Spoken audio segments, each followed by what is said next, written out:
Hello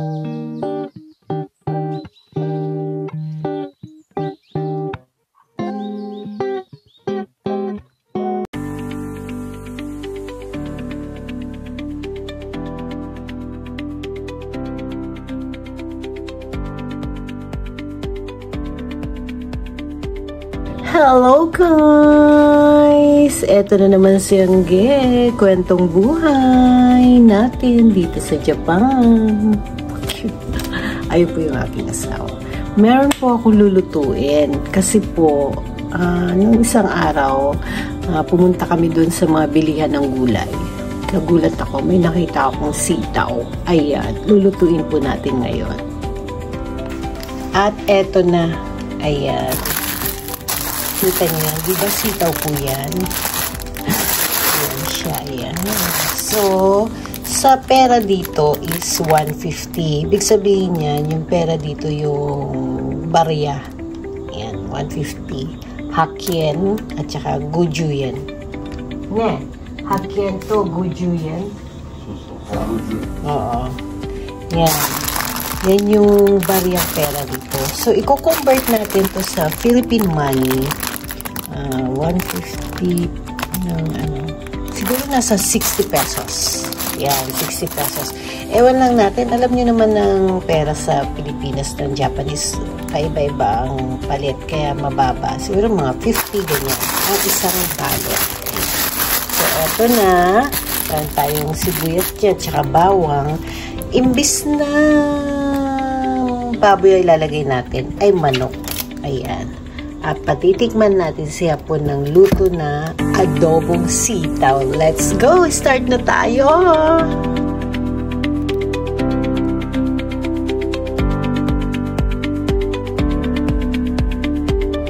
So guys, eto na po yung ating gagamitin para sa adobong sitaw. Simple lang po ito. Ayan. Siyempre, of course, yung ating sitaw. Ayan. Meron tayong garlic, bawang, onion, sibuyas, chicken, manok.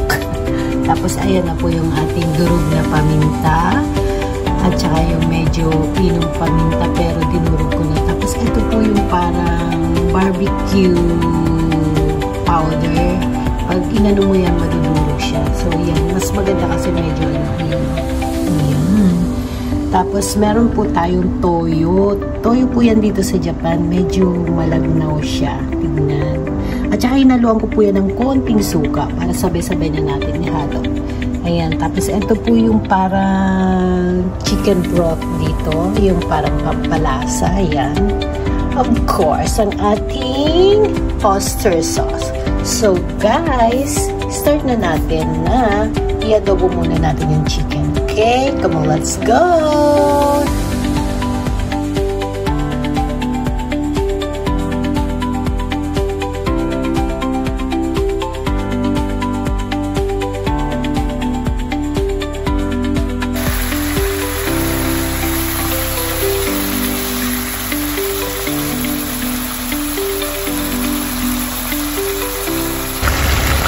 At ayan guys, medyo pinabrown muna natin yung ating chicken. Tapos siyempre, lalagay natin yung bawang. Para hindi siya masinit. Kaya medyo hinudikot mo siya. Ayan.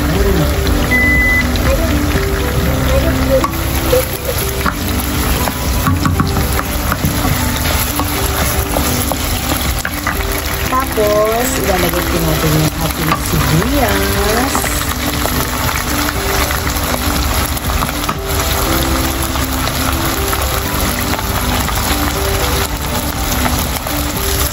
Siyempre, yung ating toyo na may konting suka.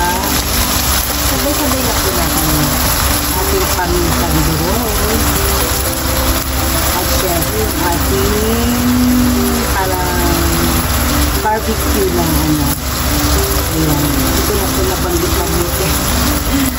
Yung ating paminta pa.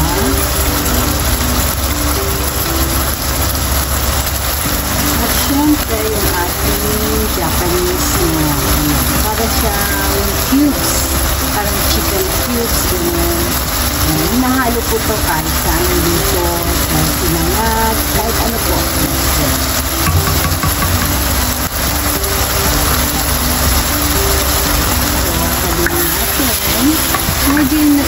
muna natin siya para medyo kumapit yung lasa. Tapos lalagyan po natin siya ng oyster sauce.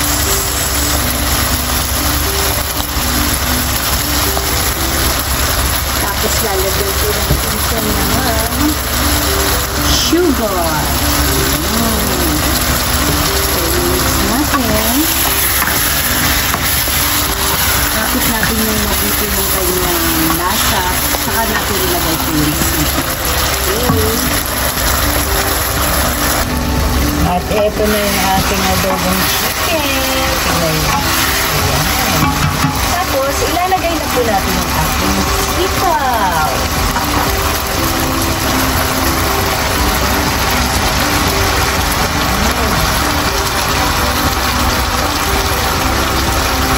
Tapos sasamahan po natin siya. Nahulog na po yung isa.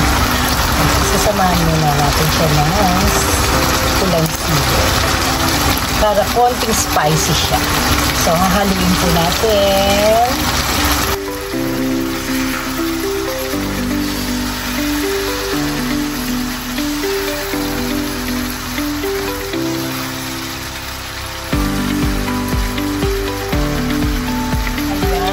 Tatakpan natin. Kita nyo, hindi po ako maglalagay ng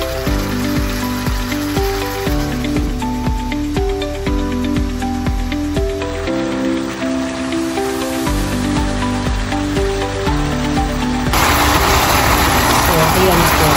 Ngayon, hindi po natin ito nilagyan ng tubig. Kasi po, lahat po ng gulay, pag hinuhugasan po natin, yung tubig, hindi pa po yun naalis.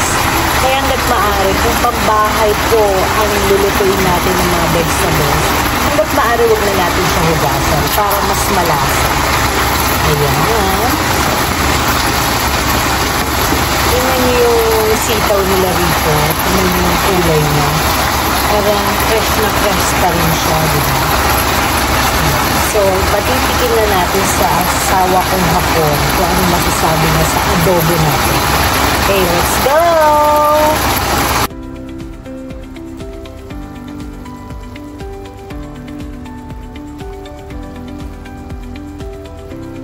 At ayan, titikman niyang ating adobong sitaw.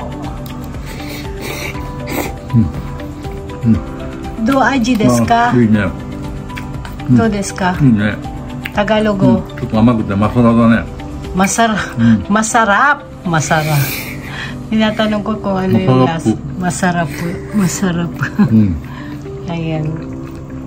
At ayan guys, na-share ko na sa inyo yung aking niluto na lunch namin ngayong araw.